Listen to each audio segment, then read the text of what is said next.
The following is a Hoop Ball presentation.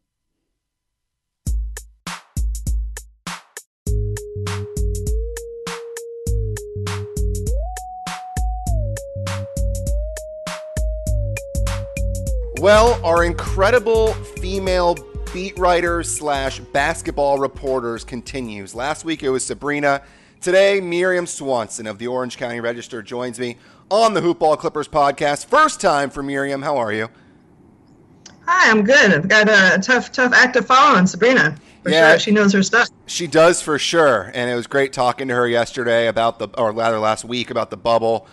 We're going to do the same here. We're going to talk more about the bubble, but we finally have some news as the Clippers are in Orlando. So it's a true finally, story. Well, most of them anyway. Yeah, most of them. We're still waiting. I think Kawhi was supposed to come in. Was it last night that he's supposed to come in or today? According to Doc, he was on his way last night. Okay, cool. So we're assuming that he's probably there now. As the Clippers met with the media for the first time yesterday, what was your biggest takeaway from that? Because it's very different, obviously, in the situation they're in now. This is not what they were intending to do when they had this 7-1 in the final 8 games before the shutdown, and now they got to regroup and get things together. What was your biggest takeaway from yesterday? I guess my biggest takeaway is just that the mantra they have is that they're on this deployment, on this mission, with the job to do, and they're taking it very seriously in that regard. And that this still very much matters to them, and they're here and they're going to be here. They really want to win that title. Which is on one hand probably not that different for most teams that are participating or that that have championship aspirations. But on the other hand, they are putting pressure on themselves. I think that this they're not giving themselves an excuse where if it doesn't work out and we don't win this year, despite all of our building and planning and playing before this, that it's okay. So they're there and they really are serious about winning the thing. So here's one thing that continues to pop up, obviously, is this whole they're ready, they're set, they're good to go, they're ready to win the weight. And that's the only thing we're hearing really is the win the weight from just the Clippers right now. I mean, obviously every single team wants to quote unquote win the weight. Why is it different, do you think, for the Clippers? I think that's just kind of like the way that from Ballmer to Doc, I think that's sort of been, okay, guys, we're in this hiatus. We don't know how long it's going to take. We're going to, hook you up with all the equipment we could possibly hook you up with. And we're going to be talking to you multiple times a week. You guys are going to be talking to each other every day. And they're just a competitive bunch in that way. And it's interesting, LeBron James is a little bit competitive too, and the Lakers are competitive and definitely want very badly to win a championship, and maybe this year, as much as any year, if not more, because it would be so meaningful. But I don't think that they had sort of the regimented break that the Clippers did. So it will be interesting to see how it plays out, if that helps, when they actually start playing and, putting the ball on the floor. But, I don't know. They have taken it very seriously, and I think that's a reflection of Ballmer's competitiveness and Doc's competitiveness, and maybe Kawhi and Pat Bev too. Yeah, I think the competitiveness is a really good point. And the one thing that really stood out for me yesterday was that Paul George mentioned that he really was fighting that shoulder for the majority of the season, and that this break was actually great for him, because we've been talking over the last few months on this podcast about, is the weight good or bad for Kawhi and PG? And I was saying, well, for PG it makes sense that it's good, because you have those shoulders, you have the whole body in general, because I remember he got hurt, I think it was the Knicks game that he got hurt, it may have been his hamstring, and he has just been battling injuries. And for Kawhi, it's more of a, hey, he was finally getting into the groove, but at the same time, it does help to have the knee managed. And there are these 8 games, which is really going to be important for him to get back to speed. But more importantly for Paul George, it does seem like the Clippers are going to be getting a very different player than the one that they had pre-lockdown. Would you agree? Yeah, imagine Paul George at full strength like he was for part of the season with OKC, the last season forever ago. yeah, I mean, he's such a good player, and if he's healthy, well, quite the side, the cohort to Kawhi. But yeah, no, he kind of volunteered that yesterday. He was excited to talk about it. It wasn't like someone, we kind of, how's the weight been to you? He's like, oh, let me tell you, my shoulders are so good. So you can tell how excited he is to feel so good, and I think that probably only bodes well for his play. So it's going to be really interesting to see, if we get MVP caliber Paul George. It'd be pretty exciting. Yeah, I mean, you pair him obviously with Kawhi, and at the level that PG was playing last year, let's not forget that he finished third in the MVP voting. So this is a guy that is a tremendous ball player, both on the offensive and defensive end. And to your point, by mentioning it without being asked, you don't see that very often where a guy admits, hey, I was injured and I was playing through the injuries and now I'm okay. You don't see that very often. I would say in the middle of the season, this is obviously a very different situation than what we would normally get during the middle of a season. But nonetheless, he could have very easily waited until the offseason to mention this. But it seemed like it was important for him to mention it now, which is very interesting to me. And I don't know why he did it, but he did. And I don't know. Why do you think he did it? Because it's definitely a strange situation to bring up an injury in what is still the middle of the season. I think it doesn't feel like the middle of the season, even though it is of course, the restart. But it feels like such a brand new ball game, even though it's not. So I think there's that. And so there's a lot of just natural talk about, where you were then and where you are now. But I honestly think he's just excited to feel good. You could tell listening to him talk. And he's, he wants to, he was excited about it. And I think, in going along with what we just talked about, that only adds pressure to their situation here. Because now you're like, yeah, and we have Paul George is like, and we have a healthy me. So let's do this. I mean, it just kind of goes to how serious they are about winning, and I don't know. That's what I think. Yeah, no, I think so. I think that makes sense. And they did mention yesterday that they're going to be bringing, I believe, 15 players. I'm not sure if that's 15 including Amir Coffey or 15 plus Amir Coffey. But I think you're allowed 17. Is that what the number is? Yeah, you're allowed 17, and they're going to bring 15. Yeah, and they're bringing 15. So that definitely means that Doc is pretty confident in the guys he has. Are you reading anything into that at all, that they're bringing 15 when they could have 17? I just think they're not going to go crazy with the rotations, and Doc's going to hone it in. But, it's basically the playoffs now, so that makes sense. And everybody should be rested, right? So and ready to go, so they shouldn't be too tired. I just think here we are in the playoffs, and the rotations are going to be what they're going to be.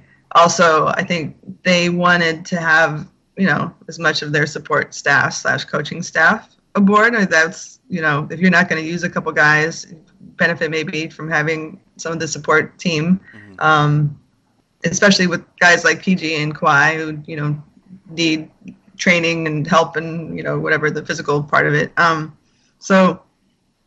don't know. It's like a calculation every team had to make, and it's interesting to see what they're all doing, of course, but is how the Clippers went, and hopefully everybody stays healthy and in all ways, and they're good with their 15. But we'll see. Speaking of health, Landry Shamet, what do we have in the latest update there?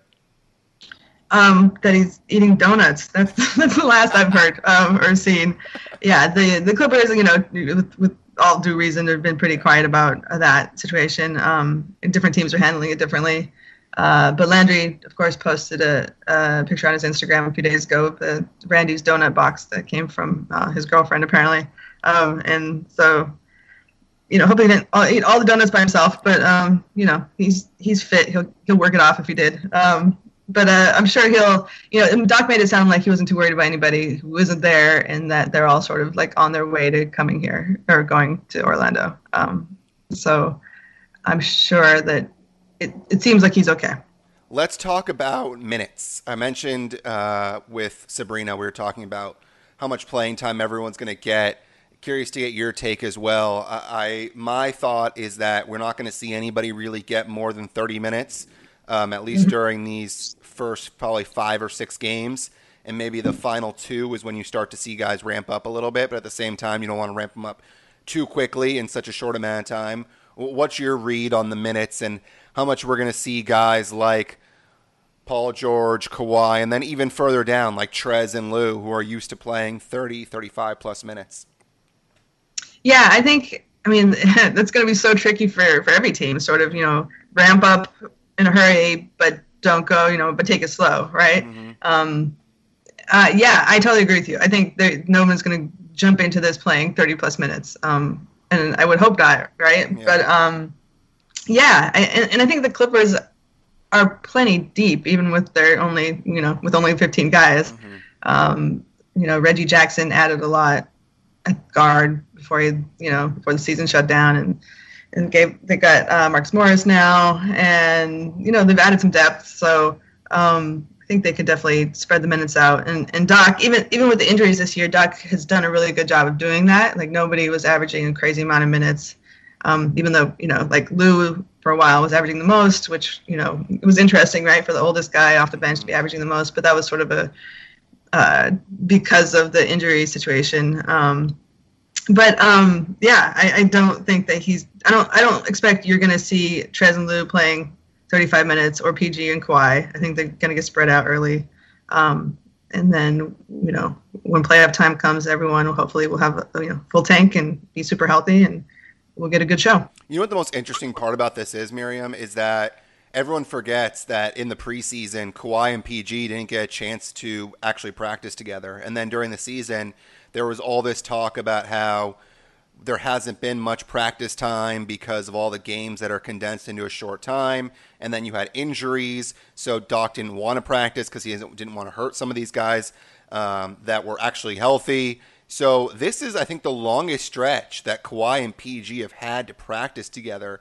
They're going to have a solid 2 to 3 weeks, and then they're going to have 3 exhibition games, plus they're going to have the 8 games before the playoffs start. That's something that's really fascinating to me, is that we haven't seen them practice much. That could make a really big difference on the floor, and I'll be curious to see if it does. I've had that thought as well. Yeah, I mean, famously, the season started with Paul George wasn't available till I think the 11th game, and practiced with Kawhi like once before that, and then just super sporadically throughout the year. I would love to know exactly how. I don't know the answer, but I wonder how many times they actually practice together. Because it seems like one guy would be banged up when the other guy was okay, or they just wouldn't have a chance. They'd be on the road or whatever. And yeah, that's only going to help their chemistry. And, I mean, there are signs of how well they can play together. And obviously they're very motivated to do that. So getting them some practice time together should make them all the more powerful. So, I mean, just a matter of keeping everyone healthy. We talk about Kawhi and PG and how they're getting a chance to play together. And then you look at the other side of the spectrum, and that's Reggie Jackson, who joined the team late. He did a really nice job of acclimating quickly and helped Lou go off the ball, and Lou became more of a scorer, which was huge in the bench for the Clippers. But I want to focus on something different with Reggie Jackson. He came so late into the game that he didn't have a place to stay in LA. He mentioned yesterday, I believe with you guys, that he was in a hotel room when quarantine started, and he was busy, I think, bouncing a basketball in his hotel room to stay fit, and then also going to shoot at one of Paul George's houses. What a odd story. Yeah, I love talking to Reggie Jackson because he always kind of gives us what's really going on, and he always has something interesting to say, and is good that way. Yeah, so I think last year too, when the trades went down, like Landry Shamet Landry has talked about it, and I think maybe Garrett Temple as well, that you go and you live in a hotel, for the time being unless you want to find a place, or unless I think Landry ended up Airbnb-ing a house or something more than a hotel, because it's just it happens in the season, and don't have time to look for places, and et cetera, et cetera. And obviously with coronavirus, I guess probably wasn't super easy to go out apartment hunting. right then. He talked about he could have gone back to Detroit and been around his family and had his whole setup, but he wanted to stay close to LA and stay connected to these guys and be ready whenever he was called. But yeah, so he's had to deal with a lot. It's almost like he's been in this quarantine, like there's isolation quarantine by himself for months. So, and now he goes to the bubble where they're, as a team anyway, in quarantine. So, kind of a crazy experience for the guy. But yeah, he was making it work. He's working. I guess the floors below his were unoccupied, and he knew that, and so he did his workouts in his hotel. That was gonna be one of my questions. Do we know if anybody was below him while he was bouncing the basketball? According to him, he was informed that the floors, so it sounds like plural, and we know that the hotel industry has been going through. Right. Below him were unoccupied, so he went for it. He just treated it's like I just imagine him like going up and down the hallways and all over the room and whatever of a fancy swanky hotel somewhere in LA. Yeah, skip to my Lou down the hallway. He's just enjoying himself, prancing around. Imagine if a hotel staffer, housekeeping, decides to come up and they see him just running back and forth down the hallway with a basketball. The one thing that's going to be fascinating, and it's going to come out, one of these days it's going to come out, is what was happening during this lockdown for all these players. What were they doing? I want to hear about this supposed Lakers get-together at this rich person's house in what was apparently a Staples Center-sized court. I want to hear about that. I want to hear what every player was doing, because they're full of it when they say that they don't have a hoop and they're not able to do anything. Because you listen to JJ Redick's podcast, and he was saying how he was going to 3 different gyms depending on what the day was so he could get his shot up. So they were not really listening to this whole gyms being closed thing. I want to know every story from every player. It's got to be told. Someday. Yeah. Well, let's get through this, and then we'll go dig those up. But well, I will say this though: JJ Redick is the type of player who would do that, and there are maybe some players who aren't quite as motivated and committed as JJ Redick. Mm-hmm. No, it's true. As JJ Redick has mentioned before, where he has summer off-season workouts, and and he's supposed to meet guys, and they're like, all right, be here at 9, and then they never show up. So I totally am not surprised that he found a way to work on his game, and I'm assuming a lot of other guys also did, but also I think a lot of guys probably appreciated some time off, to be honest. So I don't know. We'll uncover that in due time, I'm sure. Yeah, we'll see which players come back 10 to 15 pounds heavier. We'll see which players. Apparently, JJ is the lightest he's been since his Duke playing days. Yeah. And I saw Ingram supposedly added some muscle. So these, I'll be curious to see what these guys look like once they actually hit the playing floor, which will be soon. I mean, today is the 11th, and scrimmages, I believe, for the Clippers begin the 20th, right around then. So I have that somewhere. Let's see. Yeah. I'm not sure. 22nd looks like. Okay, there you go. So it's baseball that begins the 20th is I think this first scrimmage for the Angels is what it is. How do you think this bubble is going to work? I'm curious to get your take on if you think it will work, because it's complex. But the one thing we've seen is that from all the major sports, it seems like the NBA is the one that really is taking this incredibly seriously and has guidelines that are way longer than what we're seeing, for example, with MLB, where teams can't even get a test result back in time. So do you think this NBA bubble works? I hope so. I hope so, for everybody's sake. Yeah, I really hope so. But the coronavirus is so crazy that there's been lots of stories of organizations or businesses or camps or what have you, taking similar precautions to what the NBA is doing, and there being a spread anyway. So it's obviously a concern, and Adam Silver has addressed it and said, basically this is the best we can do, and we hope it works out, and we believe it will, but the coronavirus is what it is. But I hope so. I really hope so. I obviously want to watch basketball, and I want to cover basketball. But also we want everyone to be safe, and we want there to be a story to tell. That whoever wins this title is going to be weird and fun and interesting, and I don't know.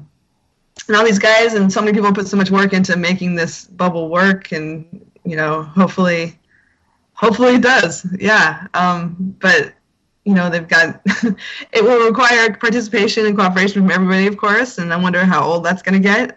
They can't go within 6 feet of people. You have to keep that mask on. You have to, et cetera, et cetera. We'll see. Hopefully the testing continues to be reliable. With there's been shortages in different places, and obviously Florida's there's been a huge surge lately. So, God, there's a lot of questions, but yeah, it can work, and I hope it does. Yeah, you don't need to look very far to see how one sport is having a big hard time with that. I mean, it is the MLS already has had 2 teams that have had to drop out of their MLS's back cup. I mean, that's 2 teams with a lot of tests, and a lot of those cases came when they were already in Orlando. So it doesn't take much for this bubble to burst, and all it takes, like you said, is it's one person not following the guidelines. And you look at MLB, and for example, I saw yesterday, I think that the Toronto Blue Jays, they're going to be fining, I think, $750,000, either the city or the team, for anybody that doesn't adhere to the rules. Wow. Because I mean, if you think about it, right now, Canada, I think, is in a lockdown mode still, or they have certain rules that everyone is following as opposed to the U.S. when everyone's doing their own thing. And these teams are traveling back and forth to Canada. And I mean, Toronto's obviously coming down in the United States to play games, and teams are going to Toronto to play games. So that's one way to spread it back and forth, is something like that. So it doesn't take a whole lot. And that's why these guys are going to need to stay in their hotel rooms. And I mean, you look at Pat Beverly, he's got stacks upon stacks upon stacks of white T-shirts. You've got Lou Williams with his setup to basically be America's best DJ. These guys are all doing different things. Whose Instagram, whose social media has been the best to follow for you so far? There's been some good ones, but I know everyone got a kick out of J.R. Smith the other day. Oh, yeah, that was good. Yeah, so he keeps it real. I'm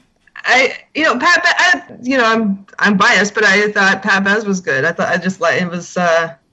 It was pure Pat Bev, but it was also a good perspective, and like the bubble's what you make it. And I thought that was a great message, not just for people living in the bubble, but just in general. It's like we're all kind of going through this thing, and it is what you make it, and try to make the best of it. Yeah, you got guys that are complaining about the hotel rooms, complaining about the food, and then the next day it's like, oh, the food is better, and the hotel rooms really aren't that bad. And let's. Yeah. What did you tell me? What Instagrams or socials have you been following? Well, I love the Pat Bev. Yeah, I love the Pat Bev. That was great. And like you said, JR, I think one of my favorite moments from yesterday was Bobby and Toby. I mean, those 2 guys getting reunited. I loved how Bobby's like, what, you got one more day of quarantine left? One more day? He's like, all right. He's like, I'll be here tomorrow. So those 2 guys getting reunited, I think, is going to be one of my favorite things. Go ahead. Did you ever react to the sort of the complaining about the food? What did you think about that? The complaining of the food was a little dumb. I mean, I get what these guys are used to, and it was really one day, it seemed like. It was funny, though, that it was being served like airplane food. I mean, you had everything packaged. And the one thing is, like, somebody had to touch the salad most likely to put it into the container, or someone had to do something. It's just like, I don't know what you could have done, but you look at the players' lounge and they got pretty much all the snacks you could ever imagine. So I don't know. It seemed like it was really one night and everybody was all up in arms for nothing. Yeah. I want to ask you something that not many people think of, and that is what it's like for a beat writer to cover a team while they're not on site. What is that going to be like for you? Because you're used to being in the arena. You're used to being able to talk to Doc before. You're used to being able to talk to Doc after, talk to the players after, be at the game to see what's going on. What's that going to be like for you? Well, from what I understand, we will still be able to talk to Doc I think before, and players in Doc after, it will be limited to a Zoom chat. So that is obviously very different than being in a room with someone. But Doc has his pregame presser and his postgame presser normally in person, and we're all there for that. I guess the difference is that before games, I always go into the locker room and kind of hang out and try to chat with guys and just kind of get a sense of what's going on and feel for how they're feeling, and maybe I work on some other stories that are a little different every day. Every game I do in addition to a game story, I do a notebook, and I always try to find stuff that either is pertinent or fun or interesting just by that locker room time.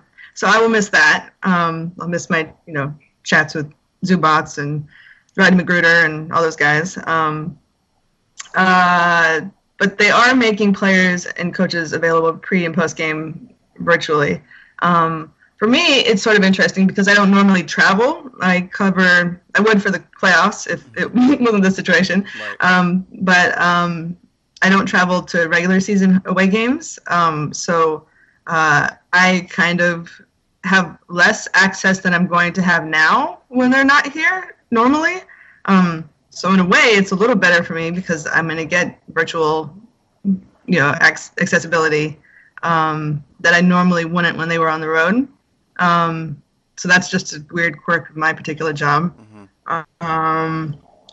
But it's, a Zoom chat is definitely not preferable to it in live chat with someone, obviously. Just, you're not actually there. So, it's not ideal, but it's not ideal for anyone. And we appreciate the NBA and the Clippers and the guys and the coaches, dealing with it just like we're dealing with it. And hopefully we can get, we can make it work and tell you guys all some good stories. Yeah, it's very different being able to talk to Doc and be close to him and be able to ask a follow-up question and not have to fight with different reporters that have different internet speeds. I feel like that's very difficult to try and get a flow to a conversation and get that follow-up than it would be. Than what you're going to see with the Zoom. I feel like it's going to be way more difficult to do Zoom versus actually in person. Yeah, the follow-up situation is not super conducive to follow-ups. Mm-hmm. Sort of in the way the NBA tries to do its press conferences, they give you a mic and you ask your question, and then they take the mic away from you, and somebody else is supposed to ask a question. So it's there's always that press conference feel, but it's quite possible to just ask the question. So usually you do that, even if you don't have the mic. I kind of do that too much, probably. But but you can't do that here. The way it's been working out is you get one question per session, and in a scrum normally, sometimes you don't get any questions in because there's, you get, shouted down, which sometimes happens. But sometimes you can get a bunch of questions in, and especially if you've got like a stream of questions going, then you're kind of having a dialogue with someone. Yeah. So this feels very much not like a dialogue and more like a real severe Q&A. But so far, like yesterday, PG and Reggie were great with it. They both kind of, they're both pretty capable of, putting their thoughts together and giving us some good answers. So we'll see. We'll see. I can't wait to see how Kawhi handles it. But we'll go from there. Yeah, Kawhi via Zoom, and then imagine when the playoffs start. Because the media just increases. You're gonna have all the national media joining you on these Zoom calls once the playoffs start, and that's gonna make it even more difficult.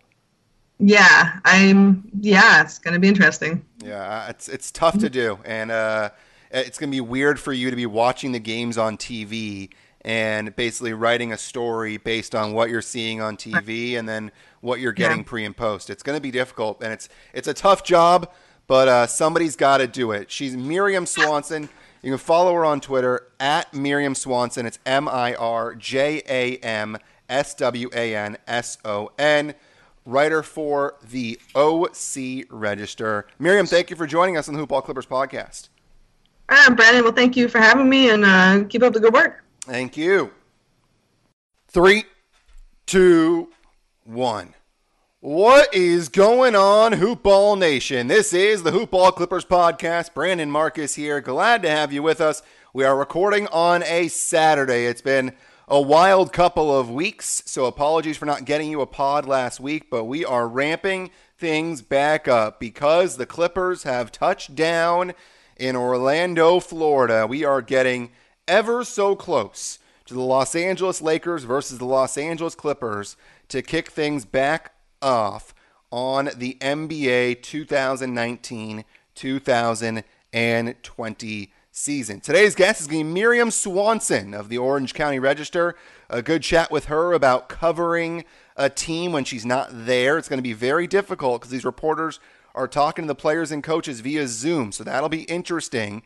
So an interesting conversation about that. Talk about the bubble, obviously. And then, of course, this was the first time yesterday when the media got a chance to talk to the players.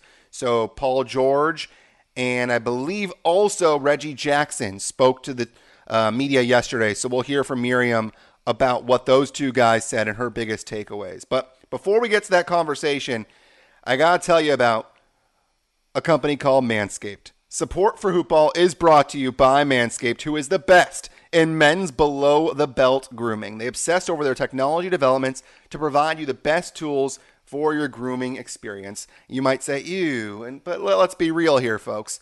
Below the belt, sometimes you got to get it done, whether it's the snip with the scissors, and you might have an accidental boo-boo.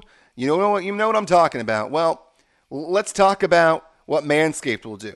They have redesigned the electric trimmer. Their engineering team spent 18 months perfecting the greatest hair trimmer ever created, just released, the new and improved Lawnmower 3.0. It's a third-generation trimmer, and what it will do, it'll have a cutting-edge ceramic blade that will reduce manscaping accidents thanks to Manscaped's advanced skin-safe technology. They want to make sure that your skin stays in perfect condition. They don't want to see you have that accident. No, they do not.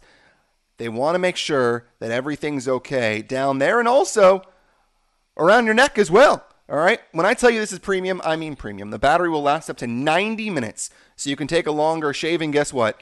Water-resistant technology allows you to groom in the shower. So you don't need to worry about doing it in the bathroom somewhere that's not in the shower, getting all over the place. Nope, you can do it in the shower. It is incredible. Let's not forget about the charging stand as well. Show your mower off loud and proud because this intelligently designed stand is a convenient charging dock powered by USB. I want you to experience this firsthand for yourself. Get 20% off and free shipping with the code HoopBall20 at manscaped.com. That is the code HoopBall20 at manscaped.com. All right, enough of me. Let's get into the conversation with Mirjam Swanson. 3, 2, 1. Hope you enjoyed that conversation with Mirjam. More to come as we get closer and closer to tip. Lakers and Clippers coming up in just a couple of weeks. Hope you enjoyed the podcast. If you did, please go to iTunes, rate and review. It does help if you give that 5-star rating and leave a review as well. If you send it to me, I will give you a shout out on the next podcast. You can follow me on Twitter at BDMarcus, and of course at Hoopball Clips is where you can find our Hoopball Clippers content, and of course always hoop-ball.com to support Hoopball. A big thank you to Mirjam Swanson. I'm Brandon Marcus saying so long, and go Clips!